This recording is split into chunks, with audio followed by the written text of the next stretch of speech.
صفات میں کوئی اس جیسا ہے، نہ ذات میں کوئی اس جیسا ہے۔ لیس کمثلہ شیء،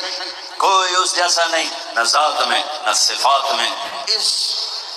چار دیواری اور اس جیسی اور چار دیواریاں جو پورے ملک میں ہیں، اور اس میں یہ درویش لوگ جو بیٹھے ہوئے ہیں، یہ لوگوں کو اللہ کا پیغام پہنچا رہے ہیں، اللہ کا تعارف کروا رہے ہیں، چٹائیوں سے سل کر پیڑ پہ پتھر باندھ کے۔ پوری دنیا میں ایسے طلبہ کوئی نہیں ہے جو 11 سال اپنے دے دیں جوانی کا بہترین حصہ اللہ کا علم سیکھنے کے لیے۔ ایسے علماء کوئی نہیں ہے جو تھوڑی تھوڑی تنخواہوں پر پوری زندگی گزار دیں، بیمار ہو جائیں تو اپنی تنخواہ سے دوا نہیں لے سکتے، بچی جوان ہو جائے اپنی تنخواہ سے شادی نہیں کر سکتے، زندگی بھر اپنے گھر کی چھت نہیں بنا سکتے۔ یہ چٹائیوں سے سل کر بیٹھے ہوئے لوگ یہ اس ملک کے محسن ہیں، پوری امت کے محسن ہیں، پوری انسانیت کے محسن ہیں کہ انہوں نے اللہ کے دین کو سینے سے لگایا اور ایک